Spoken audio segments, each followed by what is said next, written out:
All right, folks, welcome to RPGHour interviews. I am interviewing Jules, who is a part of Routes Unknown and Star Wars Legacies. Jules, if you want to introduce yourself a little bit. Jules Barons. I'm on Twitter at SQLPI. That's SQLPI. So I'm a SQL database administrator. Lots of people like to make the squirrel pie joke. We're just going to keep it going. I'm also an author, and had a book out in 2014, and there's another book that's been sitting in the works for quite some time, and maybe someday it will come out too.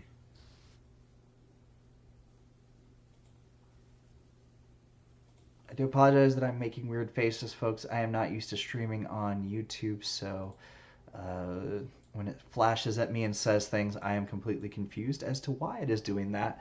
And I don't want to lose it. I've already been told twice that we lost the stream, but people still seem to be talking in chat, so not during this, during earlier. All right, so are you in the chat part of the YouTube part?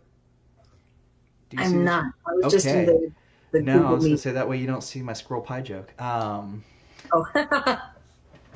Um, I actually don't know how to send you a link to do that unless you go out to it. I don't know if there's an easy way to do that because it's kind of the same way with Twitch, unless you are familiar with IIRC.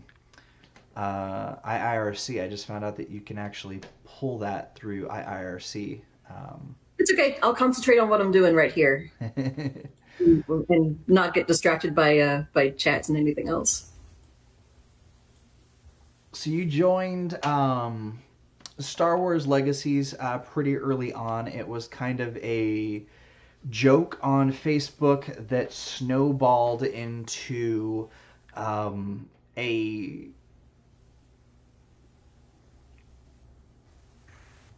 my brain is like mixing up a bunch of words right now. It turned into a chat group inside of Twitter, Hmm. and then it became a whole Discord. Yeah. Um, but you were actually brought in by somebody else. You weren't a part of the original conversation. Right. Yeah. I was So, brought in by Josh. what was that conversation like? What did he say to get you to come and join us? Well, I had just been complaining to him that I didn't have any role playing games that I was a part of, and I was like, man, I feel like I'm jonesing for a hit or something because I don't have that outlet right now. And he said, well, there's this Star Wars game about to start up, and Star Wars is one of my ongoing obsessions. So I was like, would they let me play a Jedi? Because something that comes up so often in Star Wars games is that they're going to do Star Wars but with no Jedi. Like, no, have the space wizards with the laser swords. So when it was like, yeah, you're going to be the only Jedi for a while, I was like, yeah, I'm going to do that. I think it is funny that you were originally going to be the only Jedi, and we were going to have two Force sensitives, and now it's two Force sensitives and two Jedi and a Force sensitive NPC. Yes, Um, and a Jedi NPC. yes, well, I mean that character really is just more of a stand-in for ideologies rather than anything real. Oh yeah, he's a total plot device. What would you say is kind of like the biggest thing that you're looking forward to with the game, and as you know, what the direction is for things behind scenes? I'm looking forward to some of the reveals coming up and seeing how different characters react to things that I've known from the beginning, or things that have been revealed to me as we were plodding along. Because it's one thing to imagine those kinds of twists in your head and kind of imagine how they're going to play out. But one of the attractive things about role playing is that I don't know how Josh is going to have Rawrenier react to new information that comes up. I don't know how Lockjaw's going to react. And getting those getting those different personalities involved in the storytelling is really exciting.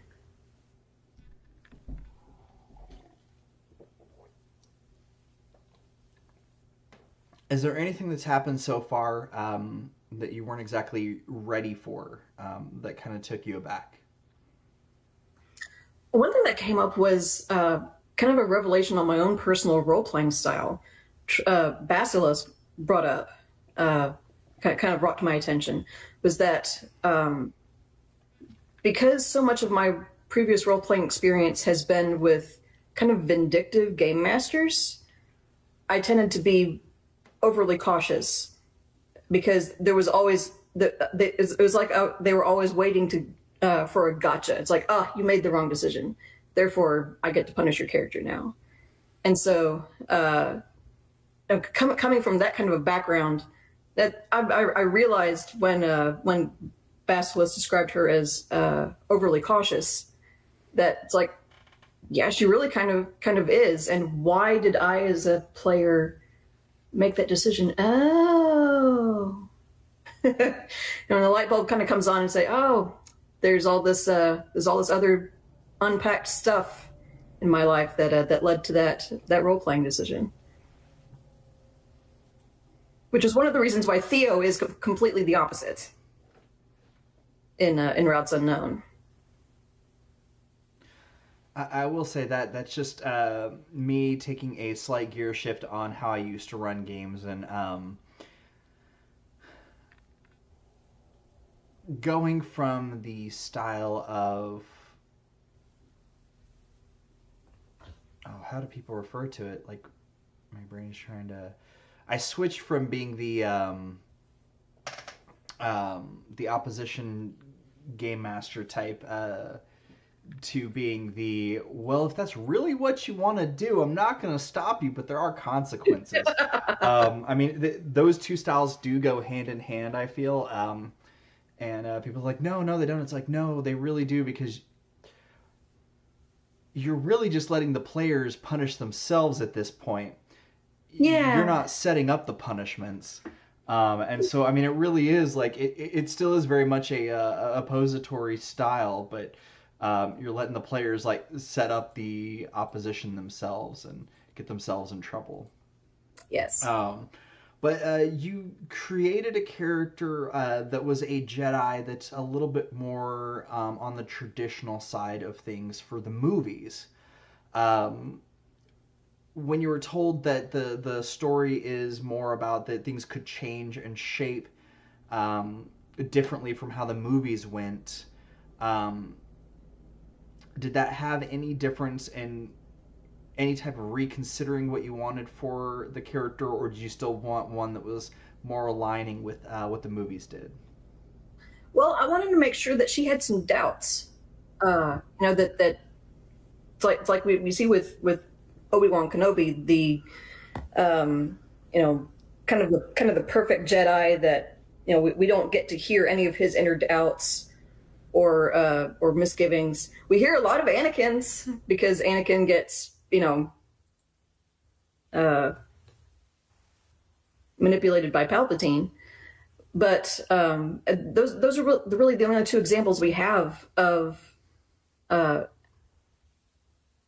of Jedi's opinions of the code and their opinions of the order. Um, there's a lot of material, of course, in the expanded universe and uh, the novelizations and that kind of thing. Master and Apprentice goes into it quite a bit. The Claudia Gray's novel.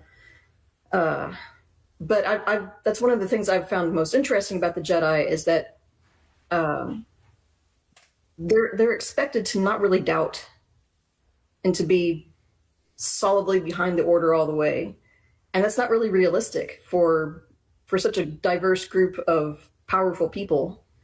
And so, coming into it, knowing that the war was going to be different and that the politics were going to be different, I wanted to make sure that there was room in Senec's ideology for her to change her mind and to challenge her beliefs. Was there at any point where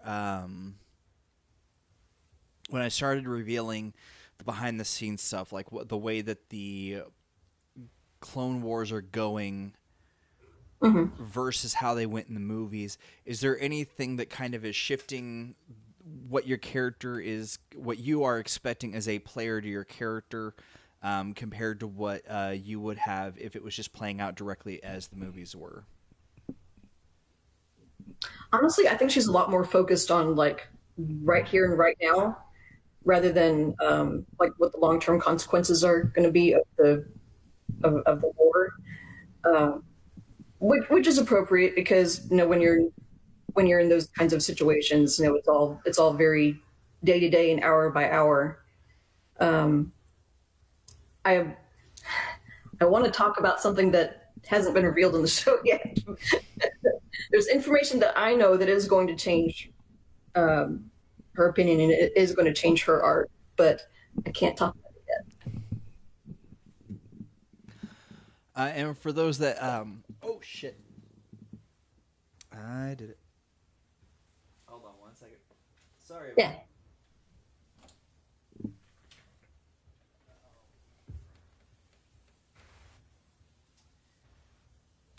I just spilled water right near a power strip. Well, that's not good. Oh. All right, there was a wad of paper towels that I was using as a way to dry some computer components I was cleaning with alcohol. That caught the whole thing, so we are good. All Um, right. so for those that are kind of going to be playing catch up and things like this, even though the storyline isn't, the storyline hasn't even been recorded yet, and we are probably still a few sessions. And I just remembered I haven't gotten you those character sheets. I need to get you those character sheets. Um, are you excited to be taking the reins for a short while and running a subset story in the campaign? I am excited about that. I think it's going to be a lot of fun to see um, how interactions change a little bit with somebody else in the driver's seat.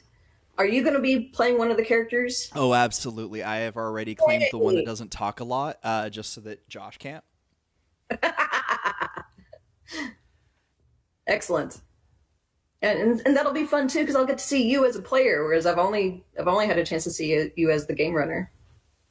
I know. I was realizing that. I was like, oh no, I am so sorry for her. But I'll pick the like shy, quiet one so that I don't scare her. I'm old and I have teenagers. I don't scare easy.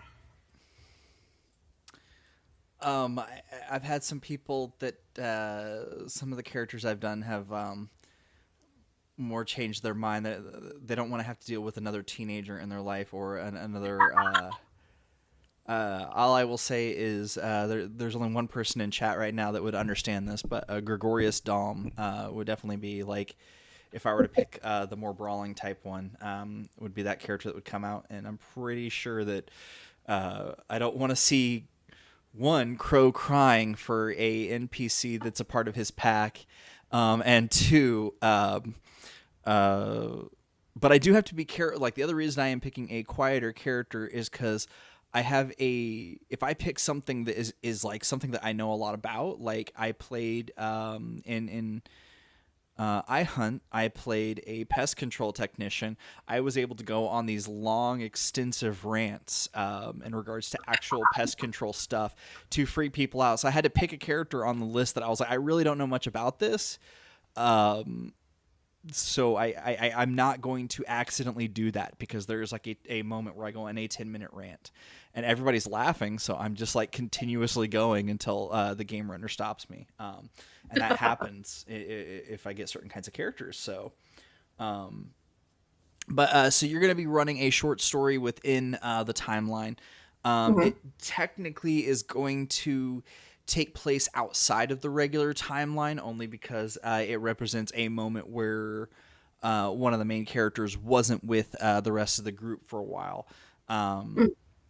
But how was it to, from almost the exact get-go, have a ship that's as large as what you have hundreds of NPCs at your disposal. What was that like for you as a player, getting all of that right off the go?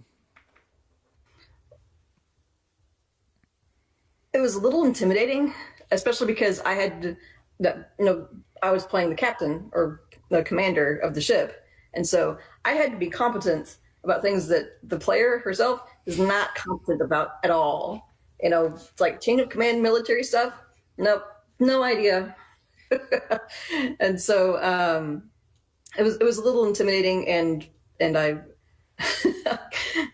for the first several sessions I would have to message Josh after the session saying, "Did I do okay?" And he'd be like, "Yes, you're fine. Don't worry about it." I'm going to be honest. Anytime that I'm about to ask a question that has to do anything with ranking or anything like that, I have to go pull up how they built their ranking because it doesn't make any sense in all of the stuff and all the years that I've spent like reading military stuff and being around Oh yeah. family that's military. I was like, I have no clue. I have no clue what this is supposed to represent. So don't feel too bad because like there's a lot of like what's going on in the Star Wars universe that I'm not sure who created it, but the way that the ranking system works. But I don't know that I can make a direct correlation with the real world military. Yeah. But Whoa. I know what that's like. I have 4 books where I have military rankings in there, and they do not directly represent any real world military because I was like, fuck this. I'm just gonna do it.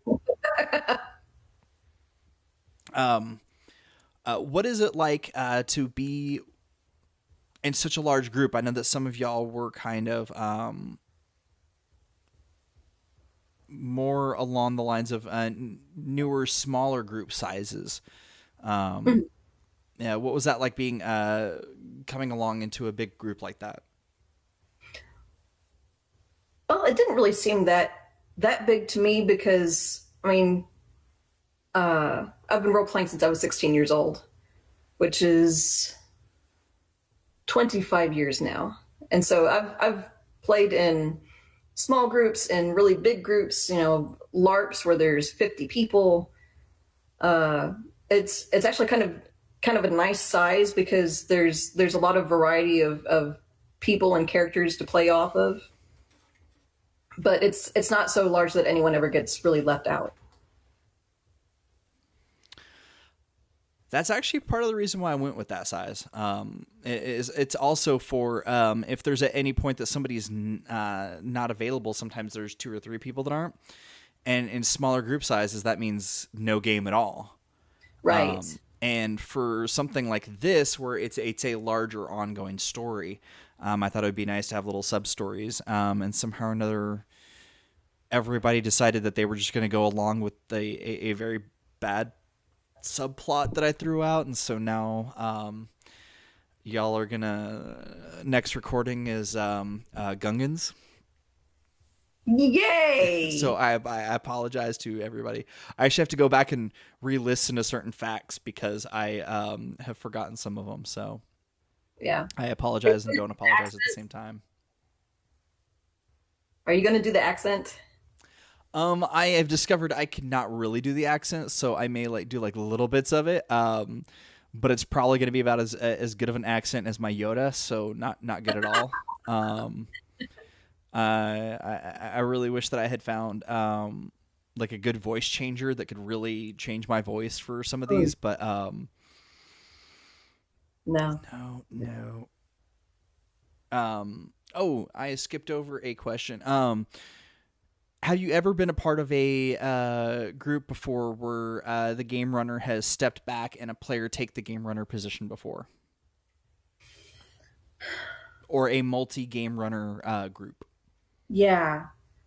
And some of the big LARPs that I've been in, there were multiple game runners.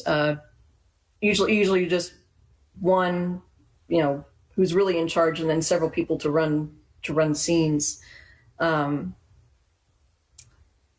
I think because a lot of my gaming experience was when I was younger, a lot of us didn't have the confidence to let someone else take the reins, and the trust in other players to be like, yeah, you can run a session.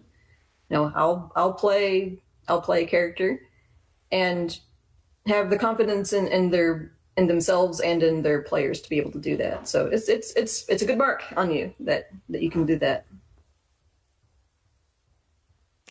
Oh, I'll be 100% honest. I come from it in a well, if it doesn't work out, it's just a dream. That's kind of how we used to do it. Because when I first started playing, everybody there. Of course, my first game was D&D. Everybody was a dungeon master in the group, so nobody wanted to run. Everybody wanted to be a player. So they let me play for about like 3 months. Somebody volunteered to do like a 3-month campaign, and they're like, "Hey, well, you own all the books, so the next campaign's yours." Yeah. And so You have to run. yeah, but there was a total of 13 of us in that group. But we all couldn't show up. But what ended up happening is 7 of us sat down and we created a world map, and we created a world, and so we just started like randomly changing off. And if we didn't like what somebody else did, it was all just a dream. That sounds fabulous. Though that's also my absolute favorite thing to do for horror Halloween stuff too. Right. Is like dream games and things like that, stuff to like leave the players in the audience with a what moment, because it wasn't real, or was it real, because you end up with something in your hand still or something. But Yeah. which is And you can traumatize characters without having to deal with broken limbs. absolutely, there is still a traumatized roguish type who wants the lava like lightsaber still. So he's very distraught that he didn't get that, which I think is the only reason that he is so gung-ho about going with Gungans. Pretty sure, unless he's got a secret Gungan interest that we don't know about yet. What first grabbed you about Routes Unknown? What made you want to go on a Monster of the Week actual play that is about queer focused monster hunters, or monster catchers, I guess would be the more apt Yeah. description for y'all. Yeah. I think someone early on, I don't remember, it may have been me, but it may have also been somebody else, uh, said that they wanted the queer disaster that Supernatural should have been. And I got hung up on that phrase and that description because there's so much queer coded stuff in Supernatural that they can't come out with and say outright. I could talk for a long time about why they had to make the decisions they did. It doesn't matter because we can go and make our own show, and it'll be exactly as queer as we want to make it, which is like super gay. But also, I hadn't seen like a monster of the week type story that was explicitly queer, and like it started out to intending to be. Sometimes they end up that way, whether it was intended or not. But I liked that this one was explicitly that way. Where did Theo come from? I had a character in college whose defining characteristic was making the wrong decision. And I loved to torment my friends with this character. It'd be like, "You're playing Bex? Oh, God damn it." Uh, and he was a lot of fun. And so when this came up, I was talking with a friend of mine who knows Bex. And she said, "Well, are you going to play Bex? Because it sounds like that would be perfect. Queer, running around hunting monsters and supernatural stuff and investigating stuff. Uh, and you said you wanted someone who you wanted to play a character who was the opposite of your Star Wars character. You know, who's careful and cautious and concerned about rules. And that's not about, and I said, well, you know, I can root this character in Bex, but I also wanted to make him a redneck. You know, I wanted him to fit in with Hexwood and have that kind of aesthetic and mentality, because that's just a lot of fun to play with. And I will say, spoiler alert, if you're not caught up on Routes Unknown, but eating ice berries, knowing what you know about everything that has already gone on, eating Oh yeah, ice berries. it was a bad decision, which is why he did it. I'm sorry. Honestly, I need to take the imagery that I had made for the show of Theo and Natalia and put y'all on a T-shirt that just says "Disaster Twins," because like that is very quickly and easily like if a character's gonna die, I have a feeling it's gonna be one of y'all too. Be one of those two. Their poor mother. I don't even want to bring her on. Like I am so if I ever have to role play her, I have no clue how I'm going to do it, and I am so scared of like having to role play as a parent, having to role play as a parent for you two. Uh that And is she was. It was just her. Is there anything about Theo that you are still unsure of as a player, since Theo is still fairly new?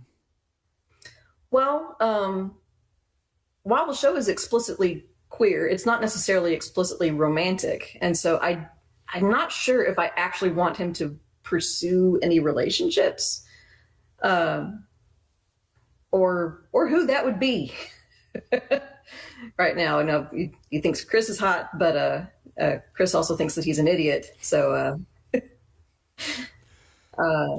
yeah, I'm not sure if we're going to go that direction with Theo, or if he's just going to be perpetually single and frustrated. Is there anything about Theo that you have not revealed yet that you feel you can reveal or talk about? Um, his magic is is mostly fire based and tends to be kind of explosive. And so one of the things in his past is that he was kind of a firebug and would set shit on fire, whether accidentally or on purpose. Maybe some of both sometimes. Uh, and he's got a bit of a reputation from the people who knew him as a child as a little bit of a destructive weirdo. So it would be fun to bring in some of that perception of Theo from other people who've known him.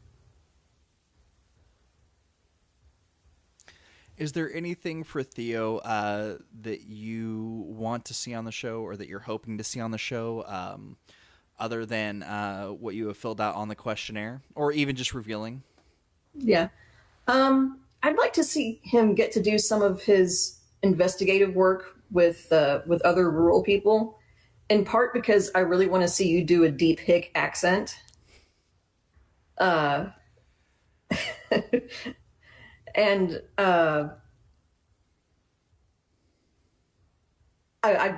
did want to bring in some of his more intellectual abilities, as well as just his magic and his natural destructive tendencies, because he is a smart guy. He just doesn't act like it most of the time. Any of the time? Any of the time. Is there anything so far in the story that has shocked you in a way about how you chose to have Theo handle it, that you yourself weren't prepared for, or you yourself were unsure of until you just did it? Eating the ice berries was I was like, what is the worst thing he could do in this situation? Clearly, it's eat them. So yep, we're gonna do that.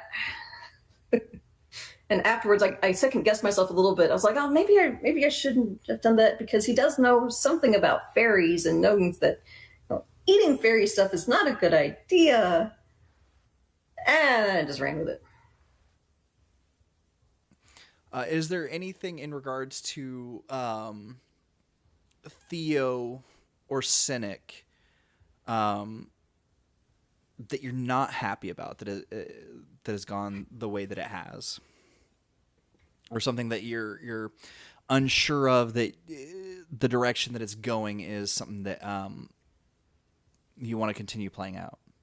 Yeah, I don't know how her relationship is going to go with her brand new apprentice, and especially given that Cole is kind of the co-master, the apprentice. And I worried a little bit that I kind of blindsided Cole's player with this information, because he missed part of one of the sessions where that was set up, and so he just came back into it. And I was like, oh, by the way, this is ours. We're co-parents now. So I hope he wasn't off put by that. He was sort of prepped for it. I don't know how much he was taking into account that it would come up in session. Okay. But there was a little bit of coaching in that. And I say a little bit because the way that he reacted makes me wonder how prepared he was after hearing it. I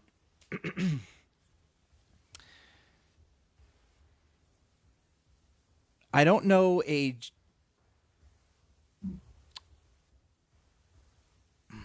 how am I going to put this? So you write smut. I do. I write trashy books. How did that get started? Well, I started out like probably 2005. I started seriously writing with the idea of publication, and at first I wrote more literary magical realism stuff, and I had a heck of a time getting anything published. But as soon as I started writing smut, I sold everything that I wrote. So I was like, well, I guess that's what I'm going to do. And I developed a relationship with Circlet Press, which has now been sold to Riverdale Avenue Books, and Cecilia Tan, who was the head editor of Circlet. And once I had several stories published with Circlet anthologies, I developed a little bit of a relationship with Cecilia, and I pitched the idea of Capricious to her, which was my novel that came out in 2014. And she said, well, yeah, send me chapters. Let's see how it goes. And so that came out in 2014 and won the Best Bisexual Book Awards in the erotica and romance section. So I won an award for my smut. I have a trophy. How much of the early before smut stuff has made it into your works? You said that it was fantasy realism. How much of that has made its way back in? Oh, it's totally all mixed up. And my short stories especially are, they run the gamut from magical realism to urban fantasy to science fiction. A little bit of everything, just whatever strikes me. I mean, ultimately, I'm gonna write what calls to me, and happily, my engines are based in fan fiction, and so I can pretty easily combine a plot with sexual tension and explicitness when I need to. Also, it's really easy to pad a word count. How much of that do you feel is going to influence either Cynic or Theo? Cynic, probably not. I think she may be asexual. At the very least, she's devoted to the idea of Jedi not having attachments, and she's not comfortable with casual sex. So that's pretty much off the table for her. Um, and I don't know who she would crush on. Uh, I don't think there's anybody on the crew that she would be interested in. Uh, Theo, on the other hand, he's got potential for different kinds of storylines, and so part of it is going to be how comfortable the other players are with those types of storylines. And I really have no gauge right now on how they feel about that. They're all quite a bit younger too. What is a goal with your writing that you have, or is it just in having some fun with some storylines right now?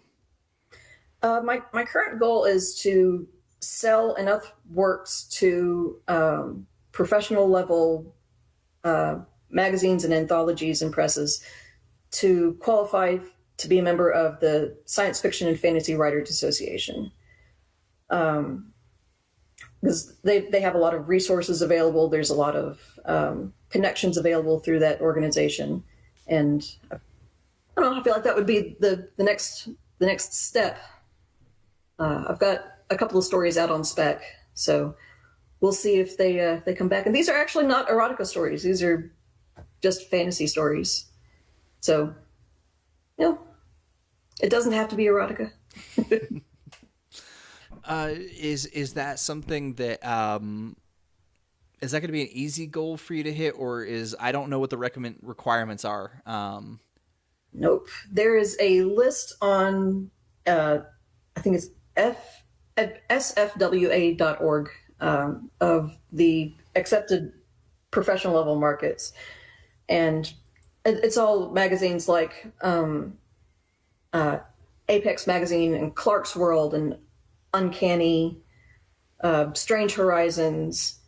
These publications that frequently have Hugo Award winning authors published in their pages, and so it's a high bar to be aiming at. But you may as well start at the top. And when I get through the list and all of them have rejected what I wrote, then I'll send them off to to other publishers and write something else and try and start again. Uncanny Magazine is probably sick of seeing my submissions. I know that I sent a few off to them back in the day, and I never heard back. So I just always figured that that was it. So I know that they probably did not like seeing my name because they knew that it was going to be something that they were just going to toss away anyway. Granted, that was I had a very specific style of writing back then that was it was more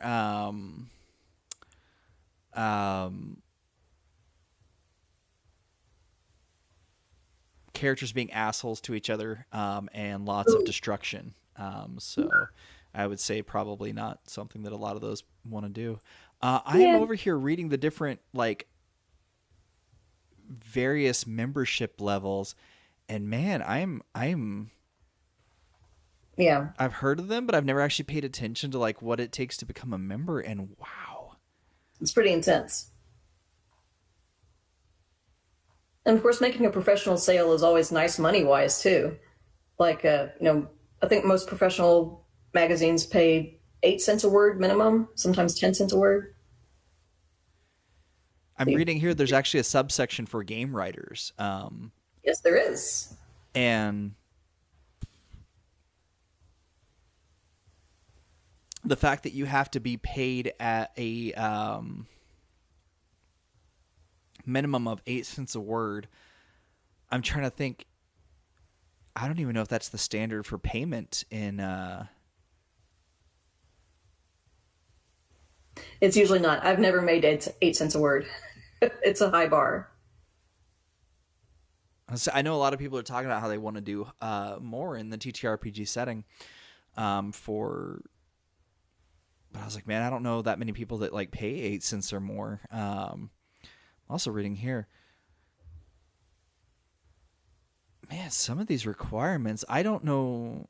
I am in awe. The fact that you have a goal set to try and meet these requirements, I am in absolute awe. And Well, I, we'll see if we ever get there. I can't wait to see you. Though I do see here that it talks a lot about the Nebula Awards. Hmm. Um, Yeah, I think they.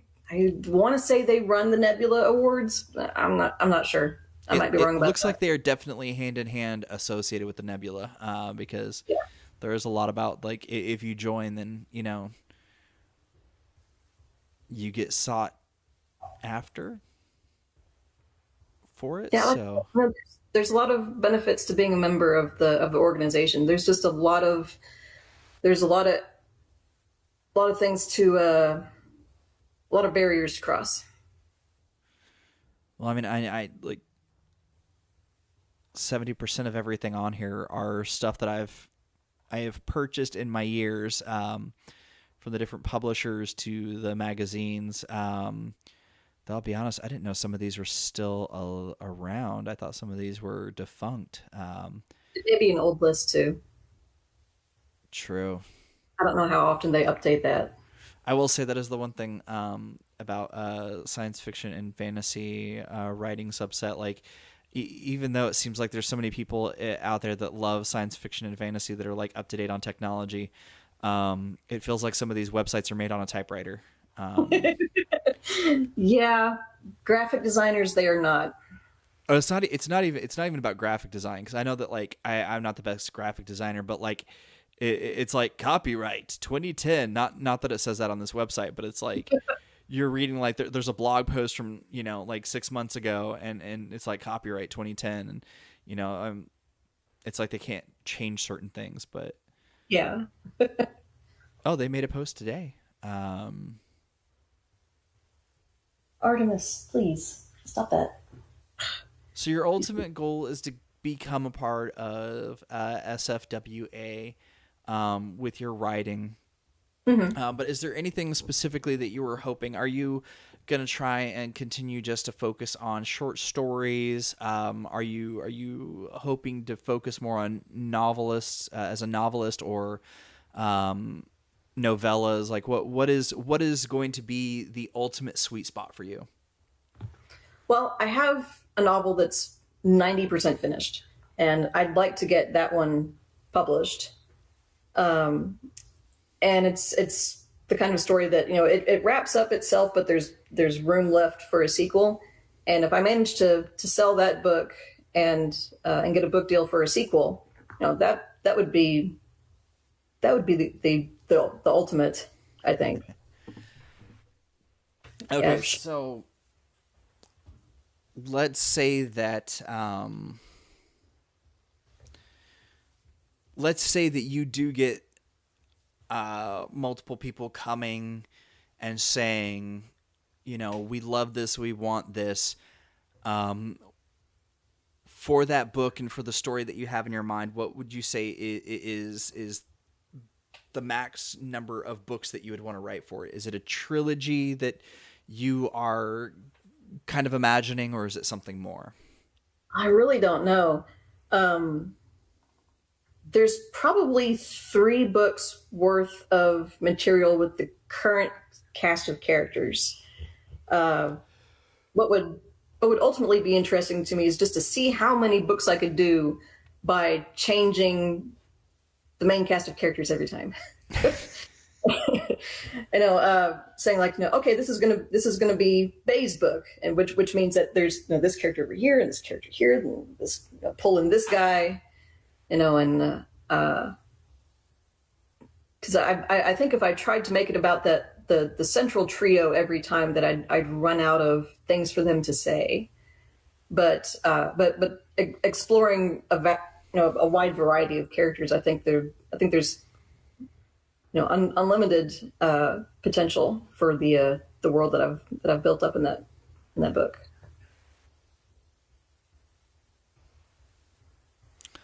And so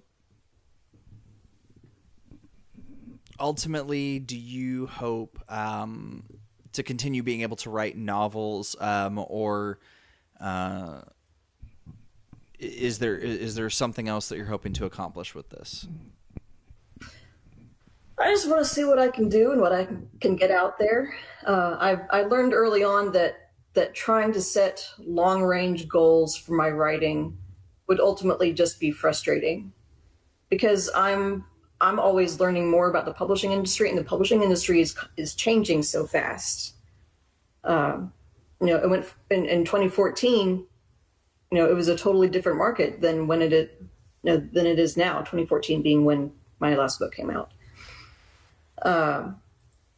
And the publishing industry is slow. So, you might get a book deal and the book probably wouldn't come out for another year because it goes through typesetting, it goes through editing, and all the rigmarole. And a lot can change in a year. A book can get taken off the publication list even after you've gotten an advance for it. So it's really just one step at a time. I want to finish this book. And when I finish this book, I want to sell this book. And when a short story occurs to me, I'll write that short story and then try to sell it. And that's really as far as I've thought ahead. And thinking any further ahead is just going to lead to a plan that does not survive contact with the enemy. Have novellas or novelettes ever been in that, or do you just kind of stick to like the short story or novels? Is that the two sizes that you do? I haven't had any luck selling novellas. Publishers don't seem to be as interested in them. And maybe if I had a different set of connections, I could get in contact with people who were interested in novellas. But the ones that I've finished, I haven't sold. So right now they're just sitting there. I mean, with everything today, do you feel that it would hurt you if you self-published to something like Amazon or I just forgot that other site that what is it, Book Depot? I have done a little bit of self-publishing. There's a book that came out called Hearth and Harvest, which is a collection of my short stories, and those are my non-erotica short stories because I had sold them previously. Because you sell the first publishing rights to various magazines and literary reviews and whatnot. But I wanted a place to point people to when they said, okay, well, what have you written that's not erotica? And I didn't want to say, go read these 5 back issues of of these journals.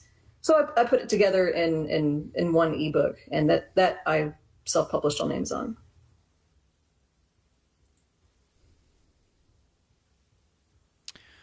And I can't find what I was looking for. I thought I had it bookmarked, but there's another website out there that actually has like a really neat little like PDF ebook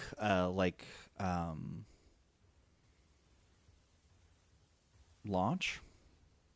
So yeah, there's a couple of different sites that are good for that. The one that I ran into recently, I was on their site for that. I don't know if you've ever dealt with them, but Blurb. They say that Amazon doesn't do ebooks or PDFs or magazines.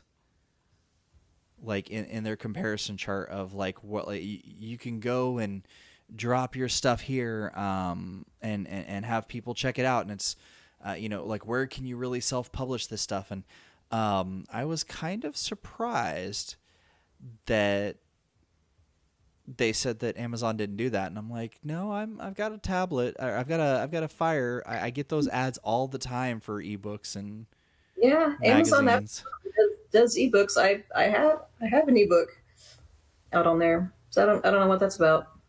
I think I used Kobo when I was doing the typesetting and editing for Hearth and Harvest, because they had a pretty pretty comprehensive thing that you just went through it step by step. But it was for people who weren't professional typesetters and editors, to be able to get the book looking the way that they wanted it, and to conform to industry standards.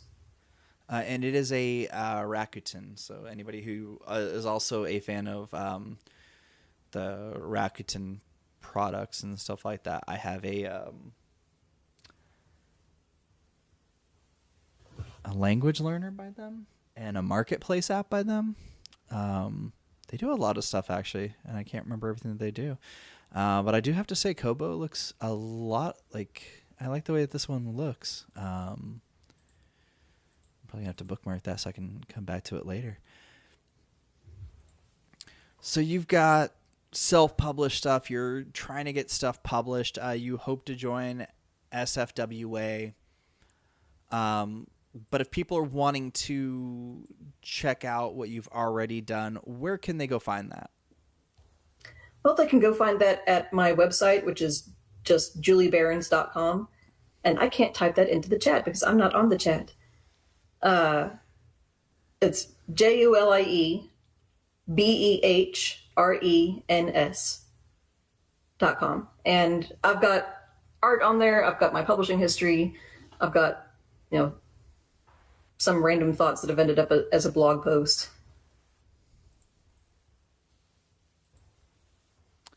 And I am copying it over for y'all if I can find where the chat menu went.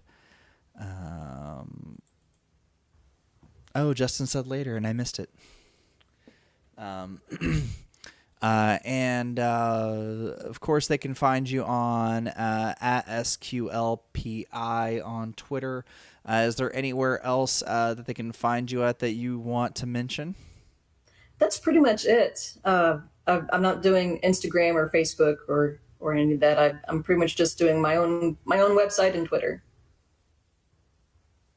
And this has been RPG Hour Interviews, which is a part of the RPG Hour Studios family. You can check us out at rpghourstudios.carrd.co. That's rpghourstudios.card.co. And until the dice roll again. Thank you.